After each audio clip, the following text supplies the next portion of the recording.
జ్యోతిష్య అభిలాషులకి నా శుభ అభివందనాలు.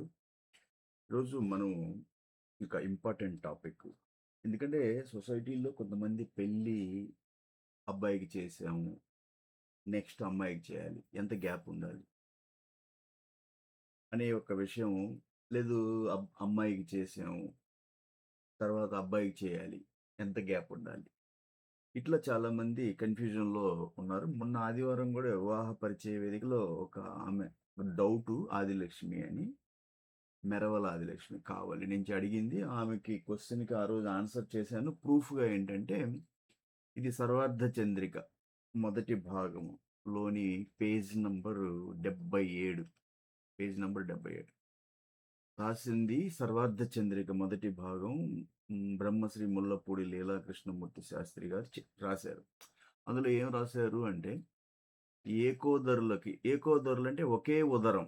అంటే ఒకే తల్లికి జన్మించినటువంటి వాళ్ళ వివాహాలు, ఉపనయనం విషయాలు. ఏకోదరులు అంటే ఒకే గర్భమున జన్మించిన ఇద్దరు కుమారులకు 1 సంవత్సరంలో వివాహములు గాని, ఉపనయనములు గాని చేయరాదు. మీరు జనరల్‌గా ఎళ్తారు గదా! మీరు ఎక్కడికెళ్తారు? కనుక్కోవడానికెళ్తారు. వాళ్ళు చెప్తా ఉంటారు. అంటే అది మీరు ఫాలో అవుతారు గాబట్టి, నన్ను మీరు అడిగారు గాబట్టి క్వెషను నేను జనరల్‌గా ఏంటి అంటే 6 నెలలు అంటారు. 6 నెలల తర్వాత చేసుకోమంటారు. సరే, గ్రంథంలో చూద్దాం ఏముందో. ఏకోదరులకు అంటే ఒకే ఉదరమున జన్మించిన ఇద్దరు కుమారులకు 1 సంవత్సరంలో వివాహములు గాని, ఉపనయనములు గాని చేయరాదు. సంవత్సర భేదం అంటే ఇక్కడ సంవత్సర భేదం అంటే 1 సంవత్సరం కాదు. సంవత్సర నామం. సంవత్సరం అనగా 12 మాసాల కాలము కాదు. సంవత్సర నామం అంటే సంవత్సర నామ భేదం. అంటే ఇప్పుడు ఈ సంవత్సరం ఏ సంవత్సరం నడుస్తుందో, వచ్చే సంవత్సరం నామం మారాలి. ఓకే. సంవత్సర నామం మారాలి అని అర్థం. కవలలకు ఏకకాలమందు ఒకే మండపంలో వివాహం చేయవచ్చు. కవలలకి ఒకే మండపంలో ఏకకాలం. వివాహ బంధువులలో రక్త సంబంధం ఎంత దూరంగా ఉంటే అంత మంచిదని శాస్త్రజ్ఞులు చెప్పారు. ఇది పాత గ్రంథాల్లో కూడా రాశారు. అంటే రక్త సంబంధికుల్లో వివాహం చేసుకోవద్దు. దానివల్ల జెనెటికల్‌గా ప్రాబ్లమ్స్ వస్తాయని గ్రంథాల్లో అప్పుడే రాశారు. బంధువుల్లో అంటే రక్త సంబంధం. అంటే అక్క కూతురని, మామ కూతురని ఇట్లా చెప్తా ఉంటారు గదా! సో, బంధువేతర అంటే ఇతర బంధువుల్లో వివాహం మంచిది. కుమారునకు ఉపనయనమును, కుమార్తెకు వివాహము చేయనగును. అంటే కుమారుడికి ఉపనయనం చేశారనుకోండి, కుమార్తెకి వివాహము చేయొచ్చు. కానీ కుమార్తె వివాహము కంటే కుమారుని ఉపనయనమును ముందుగా చేయవలెను. అంటే ఇంట్లో కుమార్తె ఉంది, కుమారుడున్నాడు. కుమారుడికి ఉపనయనం చేయాలి. కుమార్తెకి వివాహం చేయాలి. కానీ కుమార్తె వివాహము కంటే కుమారుని ఉపనయనం ముందుగా జరగాలి. ఒక కుమారునకు, ఒక కుమార్తెకు 1 సంవత్సరమే పెండ్లి చేయవచ్చును. సో, ఒక కుమారునకు, ఒక కుమార్తెకు 1 సంవత్సరమే పెండ్లి చేయవచ్చును.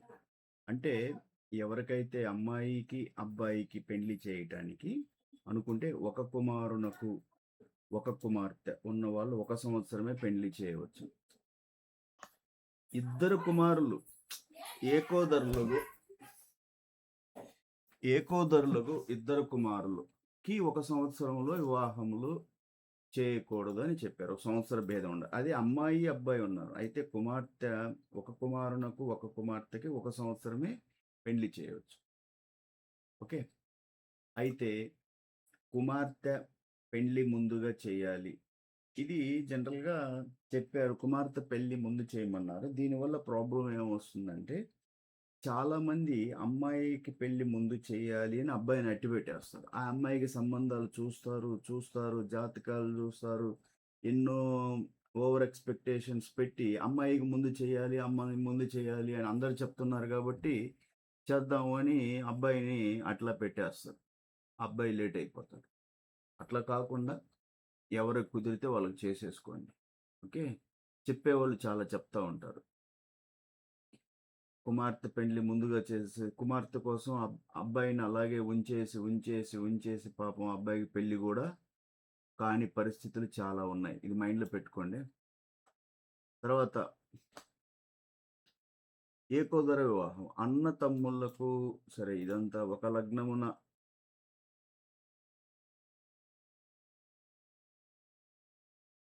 ఒకే లగ్నమందు పుత్రీ పుత్రులకు చేయరాదు. సరే సోదరులకు 2 వివాహములు గాని, ఉపనయనములు గాని చేయరాదు.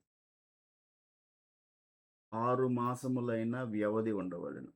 అంటే సోదరులకు 2 వివాహాలు గాని, ఉపనయనం. 2 అంటే సోదరులకి నేనదే చెప్పాను. ఇక్కడ సోదరులు 1 సంవత్సరం వివాహం, ఉపనయనం చేయరాదు. అట్‌లీస్టు 6 మాసాలైన వ్యవధి ఉండవలెను. సోదరులకు 2 వివాహాలు.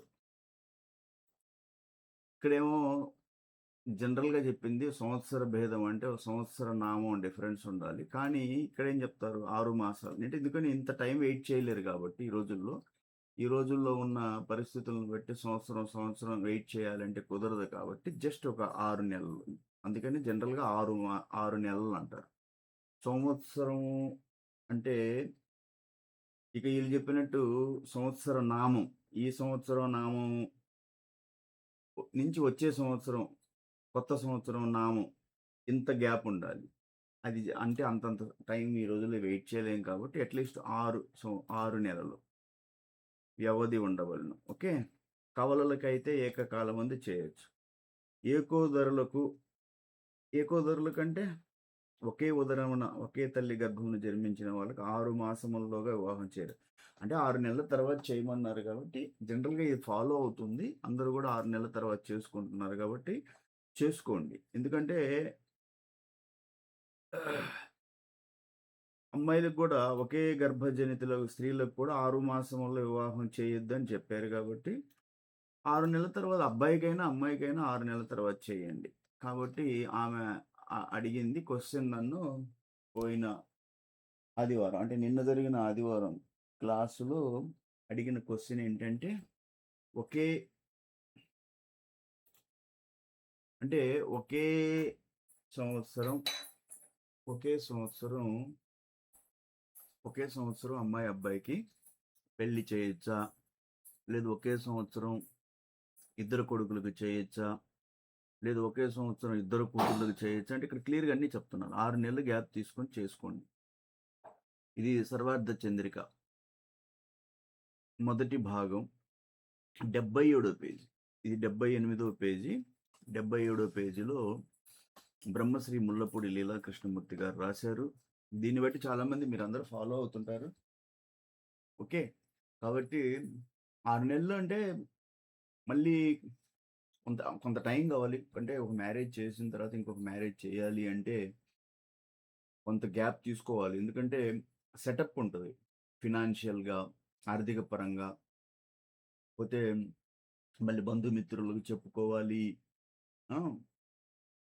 లగ్న పత్రిక, ముహూర్తం, కార్డ్స్ పంపిణీ చేయటం, వివాహం సెటప్ ఎక్కడ చేయాలి? ఇట్లా కొంత మేనేజ్‌మెంట్ ఇష్యూస్ ఉంటాయి గాబట్టి మీరు ఒక 6 నెలలు చూసుకొని చేసుకోండి.